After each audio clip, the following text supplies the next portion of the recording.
I'm continuing to do this thing where I stand in all the videos, but welcome to another episode of Reviews and Reactions. Today we're going to be talking about The Last of Us Season 2 because everybody seems to get very riled up whenever I make a Last of Us video. It's no secret, I've talked about The Last of Us a lot on this channel. I really like The Last of Us. Really didn't like The Last of Us Part 2. A lot of people are upset that I didn't like The Last of Us Part 2, and they say I don't because I'm a bigot or don't understand it, man. And both those arguments are really stupid. I might scoot you a little bit closer here, but today I wanted to talk about the first episode of The Last of Us Season 2, Episode 1 that released late last night at about 8 o'clock. I went ahead and I watched it, and I wanted to talk about it a little bit. I don't know if I'm going to do a video for each episode that comes out, or maybe I will, because I just like making people who really love the game angry.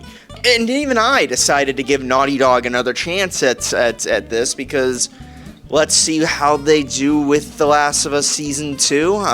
It could be great, and maybe they switch it up a little bit. Maybe they learn from their mistakes, but this is Naughty Dog, and all signs point to that not being the case. So let's get into it straight away. Boom.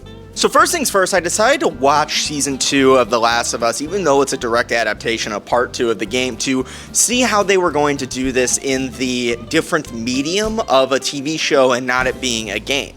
In reality, of all the flaws that I have with The Last of Us Part 2, a lot of it could have been fixed by changing the pacing around or changing the story, and candidly, I keep saying the word candidly, it's a new big word for me, it probably would do a lot better in a show perspective.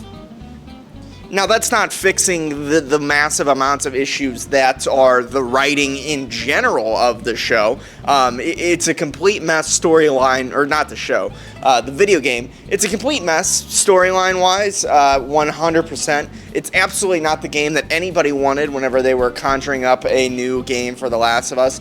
And it's art, you know, it's supposed to be taken differently, and they didn't probably want to play the classics, but whenever you're making a sequel and a video game and you're trying to sell copies to your consumers, usually you're trying to please said consumers. It's the reason why Marvel gets away with making billions of dollars for giant cameo fests. It's because most of the audience wants to see those characters, and that's not really going anywhere cameo-wise, because the cameo fests are always going to do big numbers.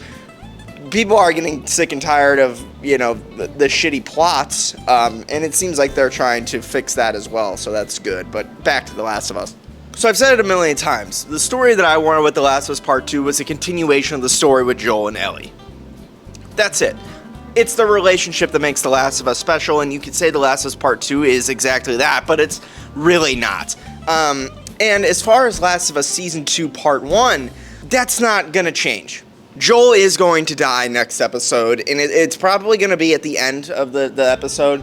It just seems like they're kind of shuffling and changing scenes around, but this is still going to be an adaptation of the game. So, not a complete rewrite or a complete change of anything like that nature, and I didn't really expect them to, even though they probably should have.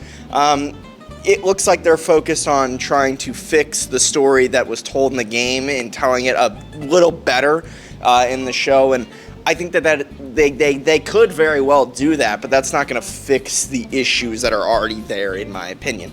As far as Episode 1 goes of Season 2, starting off strong, kind of showcasing the group outside of the hospital, Abby's group, immediately after the effects of Joel's attack on the Fireflies, and I can't remember the actor/actress who plays Abby right now. That's my apologies. But in the couple seconds of screen time, you really great stuff. I mean, she is very, very vicious and is highlighting whenever we find him, we will kill him slowly.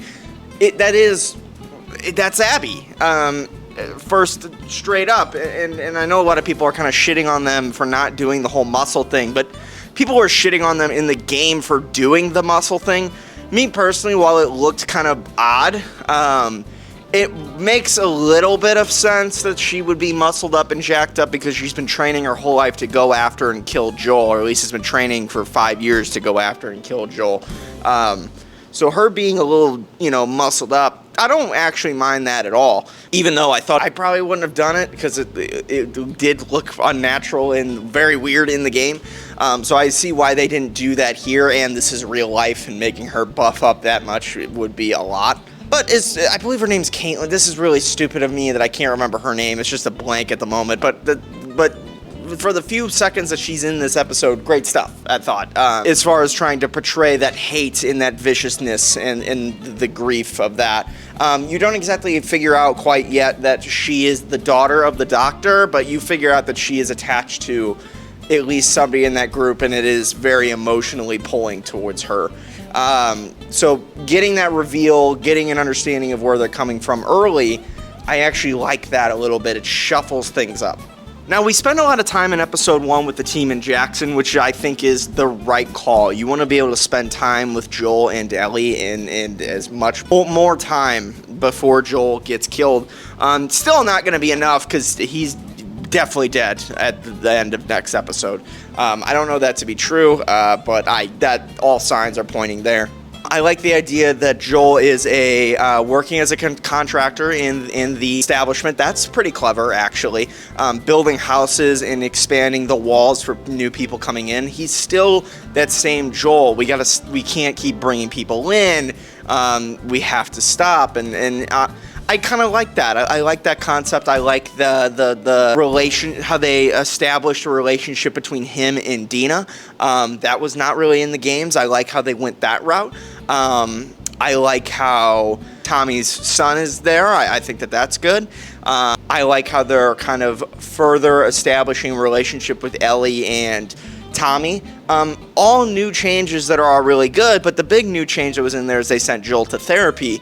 And while I thought that the scene was good, Joel and the actor who plays the therapist, I thought that the scene was good. I just probably unnecessary. Why are we doing that? I mean, the only reason we're doing that is to, kind of build up some backstory that she is Eugene's wife and Joel killed Eugene for some reason, probably because he's bit, but really it's just an excuse to show a flashback for after when Joel gets killed. So yeah, I mean, again, I thought the scene was good. I just don't know what that does. I don't know why we did that. One of the big changes, or not changes, big improvements that I saw, a lot of people did not like the relationship between Dina and Ellie. Just there wasn't a lot of chemistry there in the game. I think that the actor/actress who's playing Dina in the show is doing a really great job. She's very likable, and I'm a big fan of it so far. Her portrayal of Dina, and I hope that they continue to show that silly and fun side of her. Obviously, the tone of this is going to shift dramatically, so there might not be a lot of time for that. But overall, she's crushing it, dude. Kaitlyn Dever plays Abby. I knew that, and I just could not think of it. Good lord. The one negative not one negative, there's some negatives. I thought that the pacing wasn't, it's long, but I understand why it's long, because we want to spend more time with these characters before the shit goes down, which I think that's the route they should go, so I'm not complaining about that much. A lot of people give Bella Ramsey a lot of trouble because she doesn't necessarily look like Ellie. My main issue with Bella Ramsey, as far as being Ellie, in this episode, because I actually liked her in season 1. She grew on me as the show went along. She started to seem a little bit more like Ellie. In episode 1, season 2, she's not really playing a protagonist that is particularly likable. She is still kind of brash and cocky and is, not that it's a bad thing. I mean, you understand why. It's, she I don't know. It's hard to explain. I haven't really lost faith on Bella Ramsey. I know that she's supposed to look aged up, and that's kind of the problem, is she doesn't particularly look aged up. When you put her in the flannel, she looks aged up. And she wears the flannel a lot in Seattle, at least in the game, so I think you can probably keep her in the flannel, because that does make her look older. I understand there was probably better actors/actresses out there to play Ellie. But overall, as far as season 1 goes, as the show went on, I felt like she was really playing Ellie well. But in this one, it's just, she's putting herself in danger and is, having issues with Joel, which is a part of the story, that she was going to have issues with Joel. I don't know. It feels like something's off, and knowing the tone is going to be changed. Even when she's supposed to be happier and go luckier, she's still very. I'm gonna take on the world by myself. I'm gonna completely disobey orders, and I guess she was like that in the. I don't know. Maybe I'm talking out my ass. I don't know. But overall, like, I don't hate Bella Ramsey as Ellie. I understand there's probably better choices out there, but I thought that she did a pretty good job in season 1, and I'm hoping that she does a really good job in season 2, especially as she's going to have to explore more of a grief side of things. But I'm hoping that they throw more things in there to make Ellie a little bit more of a likable character, because not off to a hot start in season 2, which makes sense narrative-wise. She's going through a lot. But still, that was kind of a big complaint about the game, is that she was not very likable, was constantly going through some shit, so I'm hoping they shine more of that side of her out there, and yeah, I don't know, hopefully. I don't really know how to articulate what I want to say. Hopefully you understand it, but yeah.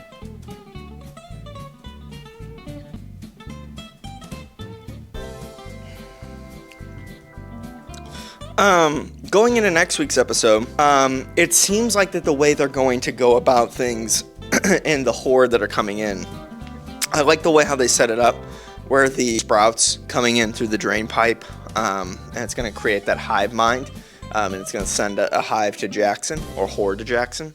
And that is different, and I like that. And it seems like the infected are going to get inside of the walls, and it's going to be a lot more chaotic in the show than it is the game. And from everything that I'm hearing, as far as people have already seen the show or stuff like that, season 2 is or episode 2 is a big standout.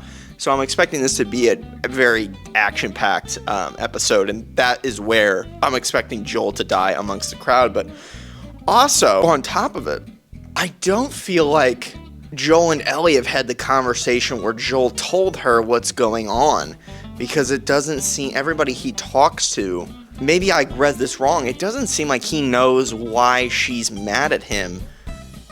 But you would think that if they did have the conversation where he told her what happened, she would know. And in the trailers, it seems like she finds out within the walls of Jackson.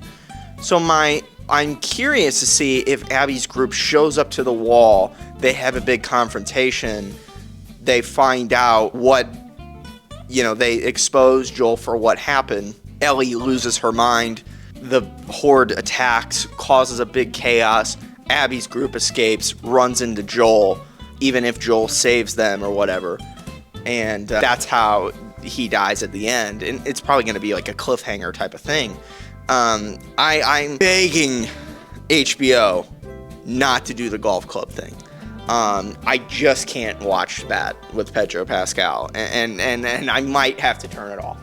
It's all like, I'm not gonna be able to watch episode 2 live. I'll probably have to watch it after it comes out, because WrestleMania is that night, and WrestleMania kind of takes the precedent, unfortunately.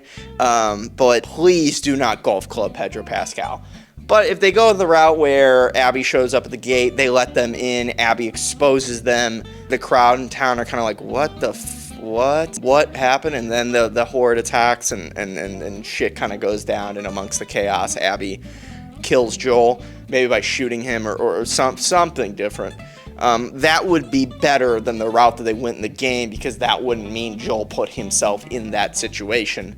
Maybe Tommy and Joel are out, or Joel and Dina are out, because it seems like Joel and Dina in some snapshots and trailers are out patrolling together. They find Abby and the group, and then they bring him inside, and then that's when they learn, boom, you attack the hospital, Bella's there, or Ellie's there, and it's like, you fucking swore, you dick. And then here comes all the infected coming right there, and they attack the town. That would be a better route, I think. I could get over that. Don't do the golf club thing. Just shoot him, or kick him into an infected, thing in front of Ellie. But do not shoot him, or do not golf club him. That would be insane. Let's not do that.